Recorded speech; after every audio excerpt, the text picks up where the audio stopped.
안녕하십니까. 성결대학교 한종길입니다. 시간이 한정되어 있기 때문에 바로 발표를 시작하도록 하겠습니다. 제가 오늘 가지고 나온 주제는 워낙 큰 내용이어서 사실은 우리 4차 산업혁명과 해운 산업의 변화 그리고 그 대응 과제에 대해서 초점을 맞춰서 정리를 했습니다. 우리가 한진해운 파산으로 인해서 우리 해운 물류 산업이 큰 타격을 받았고, 그래서 끝으로 드러난 어떤 그 지표상으로 예를 들면 지배 상선 선봉량 같은 경우에도 일본, 중국 이어서 우리가 3위 하다가 지금은 아시아에서도 홍콩보다도 적고 싱가포르하고 거의 비슷한 수준으로 떨어졌습로 이러한 그 원인들이 물론 해운 경기가 선복 과잉으로 인해서 나빠졌다라고 하는 그런 로 인해서 세계적인 해운 기업이었던 한진해운이 파산한 그런 것이 직접적인 원인이라고 할 수 있겠지만, 그렇지만 우리가 과거 20-30년간 조선 기술이 발전하면서 선복 과잉의 문제가 쉽게 해결될 수 근본적으로 해결될 수 없다라고 그렇게 우리가 생각할 수 있습니다.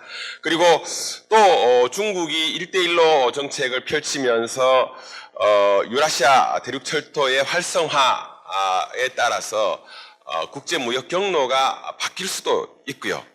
또 IMO에서 추진하고 있는 고유황유 규제라든지 탄소 배출 규제라든지 또 정보통신 기술의 활용에 따른 어떤 사이버 보안 기술, 이런 문제들도 우리가 해운 조선 산업의 미래를 위협하고 있는 요소라고 생각합니다. 그래서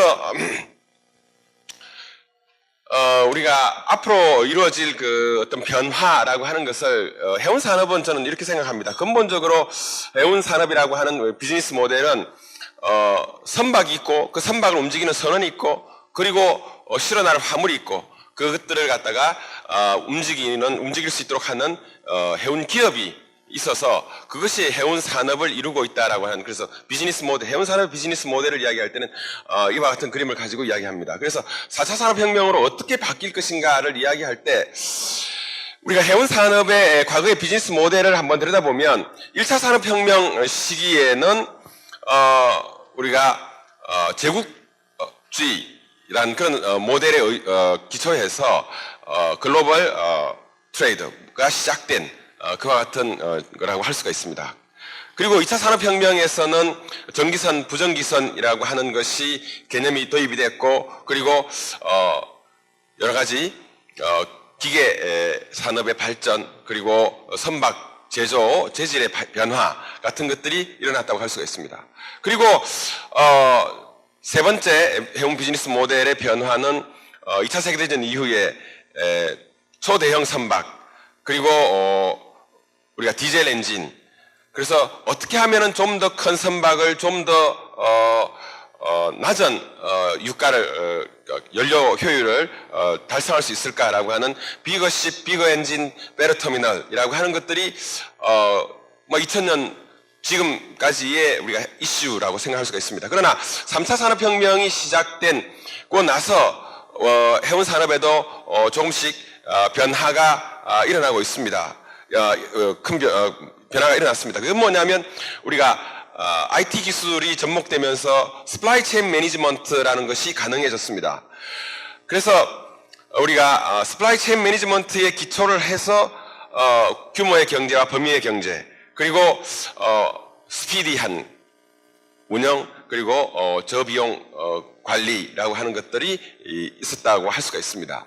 그렇지만 오늘날 우리 해운 산업 그리고 조선 산업 관련해 가지고 도전은 여전히 있다라고 생각합니다. 첫 번째는 뭐냐면 해상 물동량의 지속적인 증가입니다. 이 그림에서 말하는 것은 우리가 한국이나 일본이나 유럽이나 그리고 북미 같은 경우에는 GDP에서 실제로 그 수입 물동량이 1을 넘습니다. 자기 GDP에 비해서 비율을 내면은. 그러나 나머지 이 나라들은 상당히 적다라고 하는 것을 우리가 볼 수가 있습니다. 그래서 그렇지만 앞으로 중국 이외에도 인도라든지 또 브라질이라든지 또 아프리카라든지 하는 곳의 경제 성장에 따라서 해상물동량의 증가는 계속 이루어질 것이다 라고. 그래서 다음 세대가 와도 4차 산업혁명 세대가 와도 여전히 해운 산업의 그 변화하는 중요성은 바뀌지 않을 것이다. 그리고 연료 비용의 불안정성, 그리고 IMO의 환경 규제 라고 하는 것, 그래서 이와 같은 것들이 실제로 뭐 IM에서 하고 있는 디설파라이제이션이라든지 디카보나이제이션이라든지 아니 이와 같은 것들은 계속적인 문제가 될 것이다라고 하는 겁니다. 그리고 여전히 이 해운 산업이라고 하는 것은 공급 과잉의 문제에서 벗어날 수 없기 때문에 수익률이 낮은 비즈니스다라고 하는 것들의 이런 도전은 앞으로도 계속 극복해야 되는 것이고요.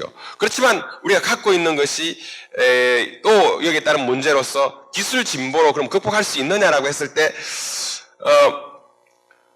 초대형선을 투입을 해서 연비 향상을 해봤지만 그러나 일정 수준 이상을 지나가면 배를 아무리 키워도 생각보다 그렇게 연비 향상의 효과가 크지 않더라 라는 문제가 있고요.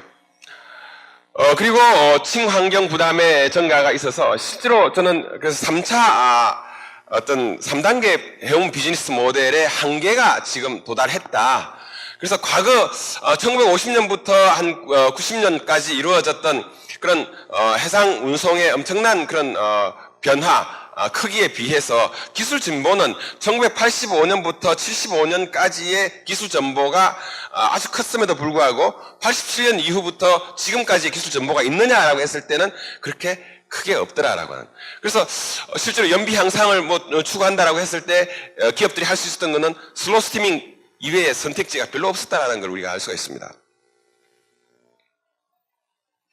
그래서 이제 4차 산업혁명의 시대에 와서 해운의 비즈니스 모델이 바뀔 것이다. 어떻게 바뀔 것이냐라고 했을 때 우리가 4차 산업혁명으로 이루어지는 디지털, 그 다음에 사물 인터넷, 빅데이터, AI라고 하는 것들이 해운에 적용되면서 해운조선에 적용되면서 많이 바뀔 것이다 라고 하는 겁니다. 그래서 해운 산업에서도 사물 인터넷이라든지 하는 것들을 적용해서 이런 빅데이터를 적용할 수도 있고요. 그래서 뭐 예를 들면 선주나 아니면 오퍼레이팅 컴퍼니 같은 경우에는 기술 관리라든지 또 신조라든지 운항 관리 선대 계획에서 다양한 그런 효과를 볼 수 있을 것이다라고 실제로 이용하고 있지 않습니까?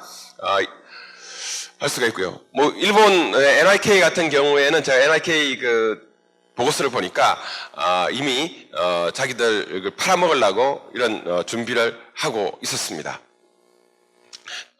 뭐 DMB도 들어가 보니까 이미 아주 오래 전부터 몇 년 전부터 이 문제를 계속 대응을 하고 있었고요.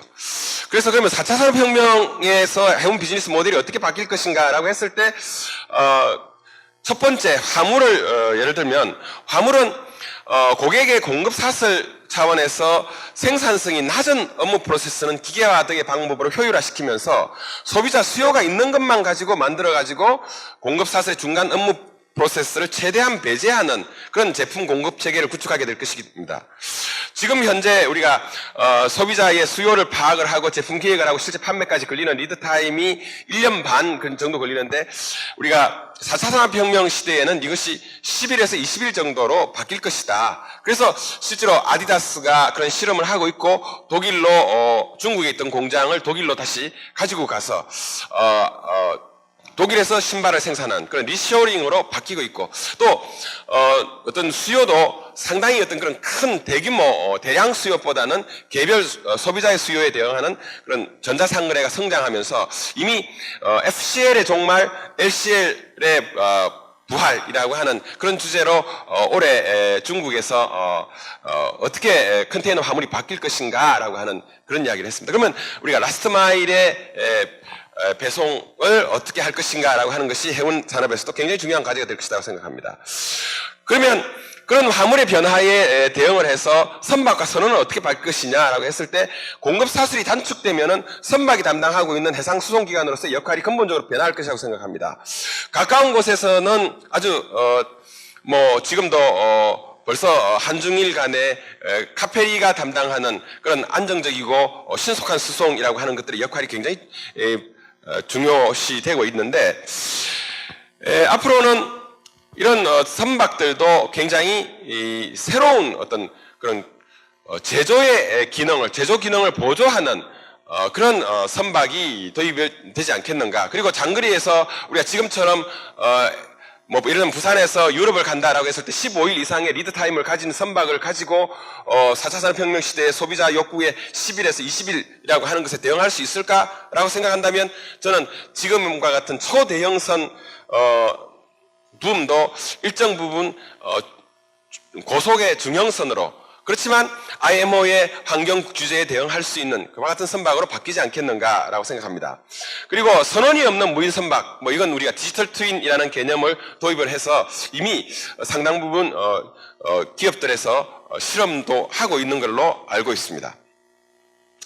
그럼 이제 항만 같은 경우에는 어떻게 바뀔 것인가라고 했을 때 리드 타임의 단축을 추가하다 보면 항만 체류 시간을 가급적이면 극도로 축소한, 그래서 항만 체류 시간 제로가 가능한 그런 하역 자동화나 소비자에게 항만에서 바로 직송되는, 선박과 소비자가 항만에서 거의 직접 만날 수 있는 그런 시스템으로 갈 것이다.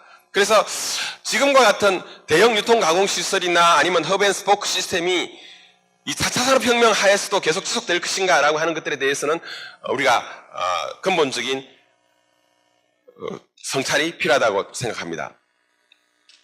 그럼 해운 기업은 어떻게 바뀔 것인가 라고 했을 때 해운 기업은 지금까지 운송 수송 기업이 아니라 빅데이터 기업으로 바뀔 것이고, 그래서 경기순환 차익을 실현하는 그런 기업이 아니라 IT 기술에 기반을 둔 기술 집약 기업으로 해운 기업이 바뀌어야 된다는 거죠.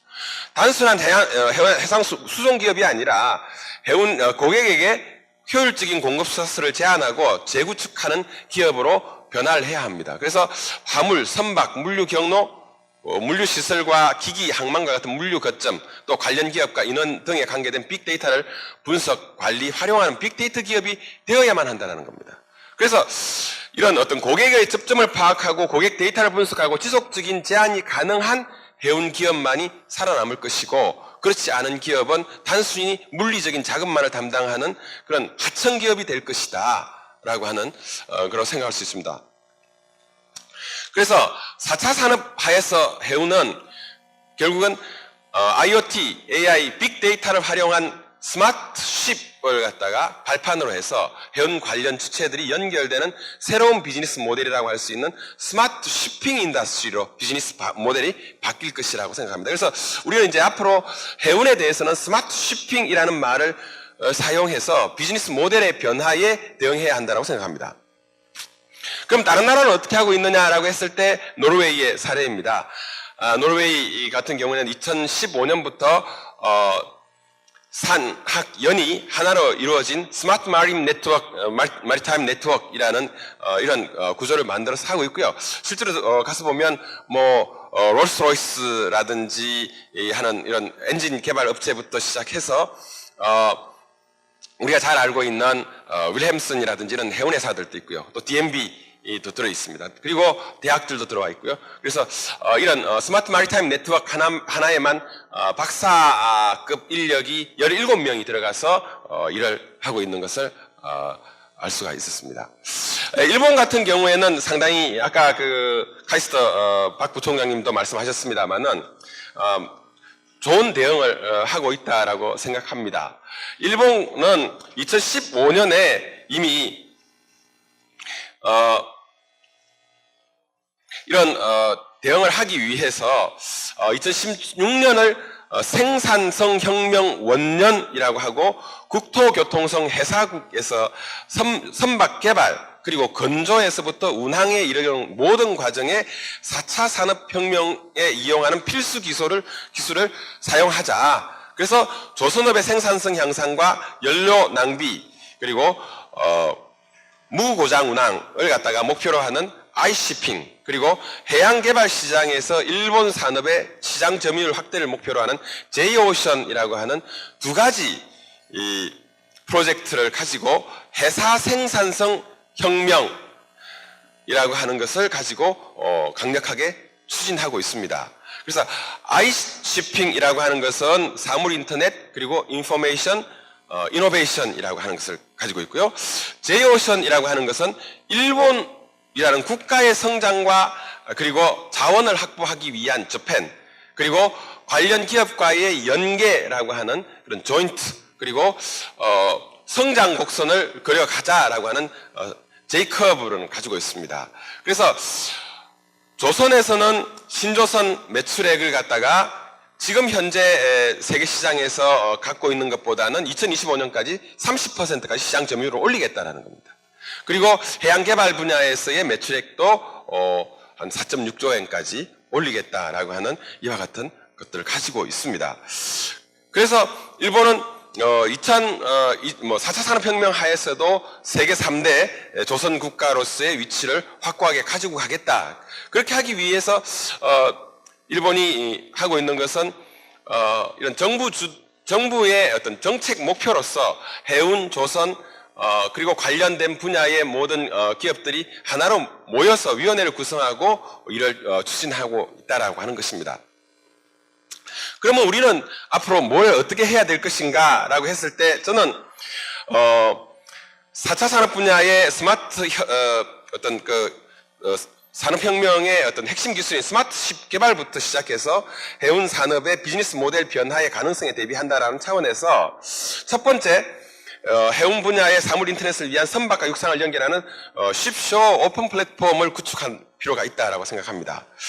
그리고 선박 사물 인터넷 국제 규격을 정하는 ISO 규정 제정이라든지 또 IMO의 규정 제정에 우리가 좀 주도적으로 참여할 필요가 있습니다. 이거는 제가 2012년부터 일본은 상당히 이런 부분에 대해서 준비를 하고 있고 또 정부 차원에서 대응 보고서를 낸 것을 알고 있습니다. 그리고 세 번째, 정부라든지 성급, 선사, 학계 등 모든 관계자가 함께 참여하는 대응 조직을 만들어야 합니다. 지금까지 우리는 대형 조선소나 아니면 대형 해운기업을 중심으로 4차 산업혁명을 대응해 왔습니다. 그러나 스마트 쉬핑으로서 전환하기 위해서는 절대 개별 기업만으로는 할 수가 없기 때문에 노르웨이의 어떤 스마트 마리타임이나 아니면 일본의 제이오션 아이시핑과 같이 해운, 조선, 성급, 그리고 기자재, 연구기관, 정부가 하나가 된 상관학의 대응 조직을 만들어서 팀 코리아 차원의 대응책을 마련해야 할 것이라고 생각합니다. 그래서 그런 플랫폼을 만들 때에 우리가 해운, 그리고 매니팩처러, 일반 제조업체, 그리고 조선소, 서비스 프로바이더, 그리고 아카데미, 클래스, 거버먼트가 각각 해야 될 역할이 있다라고 생각합니다.